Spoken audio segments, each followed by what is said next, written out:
नमस्कार। India debate में आप सबका स्वागत है। मैं हूं आशुतोष पाठक। मित्रों, हर दिन आपके लिए कुछ ना कुछ तो अपडेट में लाता ही हूं। आज एक और तड़कता फड़कता अपडेट ले लीजिए, क्योंकि अगले 2 से 3 दिन के अंदर में बहुत कुछ होने वाला है। और बहुत कुछ होने वाले में क्या चल रहा है मित्रों? खबर आई है कि गृह मंत्रालय में मुंबई के कुछ लोग आना जाना शुरू किए थे इधर, और उनकी ये कोशिश थी कि किसी भी प्रकार से गृह मंत्री से कोई सेटिंग करवा लिया जाए और देवेंद्र फडणवीस जी को कुछ करवा लिया जाए, ताकि हमारा मामला सेट हो जाए। और उसमें खबर आ रही है पूर्व मुंबई के कमिश्नर माननीय परमवीर सिंह के हवाले से। मैंने बहुत पहले आपको बताया हुआ है कि परमवीर सिंह कुछ गुप्त ऑपरेशन पर है। परमवीर सिंह को सारी सूचनाएं हैं, और परमवीर सिंह को लग रहा है कि अगर ये जांच अभी 2 से 3 दिन, अभी बहुत जबरदस्त कोहराम मचा हुआ है मुंबई में, जबरदस्त। क्योंकि अगले 2-3 दिन में अदालत में सुनवाई होनी है। पिछली सुनवाई में 2 महीने का वक्त मांगा जा रहा था, नहीं मिला। 1 सप्ताह का वक्त मिला है। 1 सप्ताह में अभी सारे जवाब देने हैं, और क्या क्या वहां कोहराम मचा है, कौन किधर जा रहा है, इसकी मैं अभी आपको सूचना दे रहा हूं। पहली बार पिछली सुनवाई में पहली बार सरकार की तरफ से डीसीपी और जो दूसरे पब्लिक प्रोसिक्यूटर थे उनके तरफ से यह कहा गया कि हम तो इन्वेस्टिगेशन के लिए तैयार हैं। पहली बार हुआ ऐसा, इन्वेस्टिगेशन के लिए तैयार है।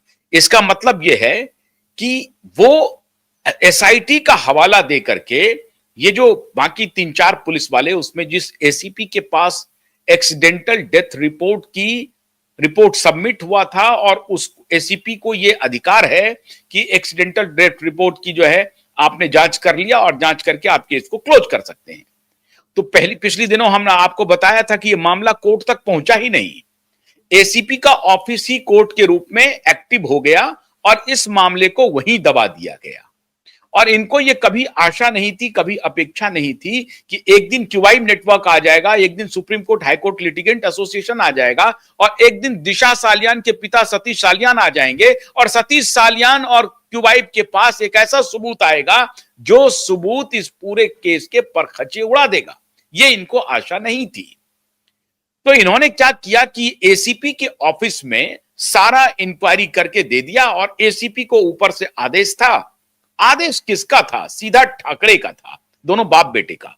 और वो दोनों बाप बेटा परमवीर सिंह को बाईपास करके सारा कॉल ले रहा था सचिन बाजे के माध्यम से। तो एसीपी को आदेश चला गया कि साहब ये हो गई रिपोर्ट, इसको क्लोज कर दो।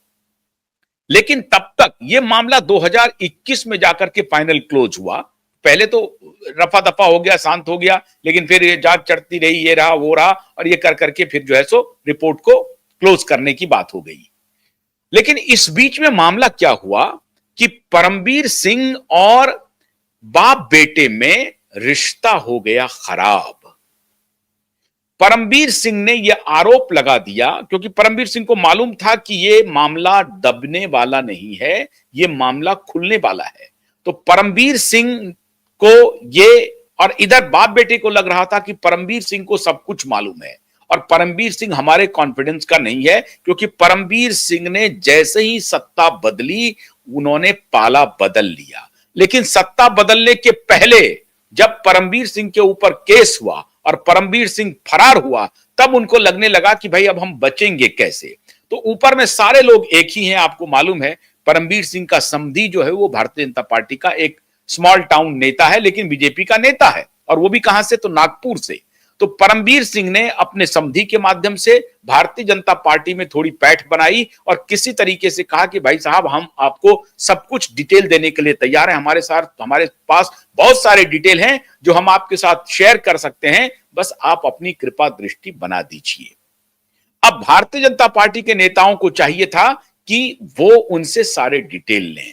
उन्होंने डिटेल ले लिया मित्रों परमवीर सिंह से, और जैसे ही डिटेल मिला परमवीर सिंह ने पाला बदला, और परमवीर सिंह जो भगौड़ा था 3 महीने तक फरार था, वो परमवीर सिंह सुप्रीम कोर्ट में आकर के सरेंडर किया और सुप्रीम कोर्ट ने भी फटकार लगाई कि भाई आप पुलिस ऑफिसर हैं, आप मुंबई के पुलिस कमिश्नर हैं, आप जाकर के जांच में क्यों नहीं अपीयर होते हैं। लेकिन परमवीर सिंह ने कहा कि मिलॉर्ड, हमको अगर जांच में हम अपीयर होंगे तो हमको गिरफ्तार करके वो लोग यातनाएं देंगे, सजा देंगे। मतलब परमवीर सिंह की ही पुलिस, मतलब परमवीर सिंह ये स्वीकार कर रहा है कि मुंबई पुलिस उनको यातना देगी और ब्रुटैलिटी करेगा उनके खिलाफ, और कहा कि हमारे खिलाफ जितने आरोप हैं वो झूठे हैं। ये परमवीर सिंह ने सुप्रीम कोर्ट में दलील दी, तो कहा कि अगर सारे आरोप झूठे हैं तो आप जांच में शामिल होइए। ऐसा नहीं हुआ, जैसे तैसे सुप्रीम कोर्ट से उसने राहत ली और वहां से गिरफ्तारी से वो बचा। उसके बाद तो परमवीर सिंह पूरी तरह से पाला बदल लिया। अब ये सीन हो गया 2, ये तो सीन नंबर 1 था। सीन नंबर 2 क्या हुआ कि जिस दिन पीआईएल फाइल हुआ था और उसके बाद जब परमवीर सिंह को ये पहली बार एहसास हुआ जब पीआईएल फाइल हो गया नवंबर 2023 में, लेकिन परमवीर सिंह को लगा अच्छा पीआईएल में तो कुछ नहीं है, यह सब निकल जाएगा।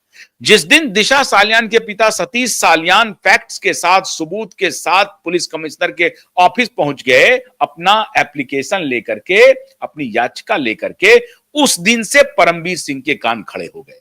और तब से परमवीर सिंह ये सोच रहा है कि कोई फंसे, हम इस केस से बाहर निकले। और परमवीर सिंह इस केस से बाहर नहीं निकल सकता है, किसी भी सूरत में नहीं निकल सकता है, क्योंकि वो उस वक्त कमिश्नर था। और जिस प्रकार से सचिन वाजे इस पूरे केस को, हालांकि एक रास्ता हो सकता है परमवीर सिंह के बचने का कि परमवीर सिंह खुद को गवर्नमेंट अप्रूवर बना ले और वो कह दे कि साहब मेरी इसमें कोई भूमिका नहीं है, ये दोनों बाप बेटा सचिन वाजे के हिसाब के सहारे सारे तिकड़म को अंजाम दिया है, मुझे ये बाईपास कर दिया, मेरी कोई भूमिका नहीं है। अब उसमें भी फॉरेंसिक ऑडिटिंग होगी कि भाई तुम्हारी भूमिका है या नहीं है, ये तो बताना पड़ेगा। लेकिन ये तब हो सकता है कि परमवीर सिंह ये आकर के कह दे कि मेरी कोई भूमिका नहीं है, ये दोनों बाप बेटा सचिन वाजे के माध्यम से ये काम कर रहा है। इतना जबरदस्त वो कहते हैं ना, वो क्लिफ हैंगर है, इस तरह से पकड़ा गया है ये केस, जहां कोई बच नहीं पा रहा है। इस तरह से हम लोगों ने इस केस को बांध दिया है। तो अब क्या स्थिति है, अब वहां से दौड़ लग रही है, मुंबई से बहुत सारे पुलिस वाले दौड़ लगा रहे हैं। और मैं पुख्ता जानकारी दे रहा हूं, हमारे बहुत सारे ईमानदार पुलिस वाले और सीबीआई के ऑफिसर हम लोगों को यह जानकारी दे रहे हैं, हमारे पास सूचनाएं आ रही हैं, जो हमारे सूत्र बता रहे हैं कि साहब मुंबई की पावर गैलरी में कोहराम मचा हुआ है, क्योंकि अगली जो हियरिंग होगी उसमें अदालत कुछ सुनने को तैयार नहीं है। और नगरकर को आप समझ लीजिए कि नगरकर की तो खैर नहीं है, तो इसमें सिर्फ नगरकर नहीं फंसेंगे, नगरकर के साथ साथ वो एसीपी फंसेंगे, जिसके सामने ये एक्सीडेंटल डेथ रिपोर्ट कह करके मैटर क्लोज कर दिया गया था। और इसीलिए लास्ट तारीख पर एक डीसीपी लेवल के अधिकारी मौजूद थे हियरिंग में। पिछले हियरिंग में चीफ सेक्रेटरी मौजूद थे, लेकिन पिछली हियरिंग में डीसीपी लेवल के एक अधिकारी मौजूद थे और उनके सौजन्य से यह बात आई कि हम इन्वेस्टिगेशन कर रहे हैं, हमें 2 महीने का समय दिया जाए। भाई किस तरफ, जब नीलेश ओझा जी ने इंटरवेंशन किया कि भाई इन्वेस्टिगेशन जो कर रहे हैं आप किस सेक्शन के तहत कर रहे हैं, तो नहीं हम पुराने एसआईटी का, तो पुराने एसआईटी ने तो रिपोर्ट दे दिया है, क्लोजर रिपोर्ट है। अच्छा, जब एसआईटी अपनी जांच कर रही थी तो मीडिया को ये ठाकरे के दलाल पुलिस वाले और ये गुंडे पुलिस वाले, वो दलाल मीडिया को ब्रीफ कर रही थी कि एसआईटी ने भी जांच लिया है, ये तो पूरा एक्सीडेंट का मामला है। मतलब जांच कोई हुई ही नहीं। 2022 में अनाउंसमेंट हुआ एसआईटी का, 2023 में अनाउंसमेंट एसआईटी गठित हुई और 23 से लेकर के 25 तक अभी तक ये लोग टेबल टेनिस खेल रहे थे। और इन्होंने बाकायदा मीडिया में ब्रीफ किया जाकर के, इनके जो दलाल पुलिस वाले हैं उन्होंने जाकर के, मलवानी पुलिस स्टेशन वाले ब्रीफ कर रहे थे, चीमा जी आधव जैसे लोग ब्रीफ कर रहे थे आदित्य ठाकरे को और उनके पिताजी को कि साहब ये तो हमने इंक्वायरी कर लिया है। और एसआईटी भी उसी नतीजे पर पहुंची है जिस नतीजे पर मालवानी पुलिस स्टेशन उसके पहले पहुंची थी, और एसीपी के सामने हमने इंक्वायरी करके केस को सुपुर्द कर दिया था। हमारा इन्वेस्टिगेशन का रिपोर्ट वहां पर दाखिल है। अब ये कहानी हो रही है जब डीसीपी साहब ने कहा और नीलेश ओझा जी ने इंटरवेंशन लिया कि नहीं, आपको एफआईआर फाइल करना पड़ेगा, वो एसआईटी का कोई मतलब नहीं है, एसआईटी सेट असाइड हो गई है, एसआईटी अब कुछ काम नहीं करेगी, एसआईटी जो कुछ भी करेगी वो नए एफआईआर के आलोक में करेगी, उनको करना पड़ेगा।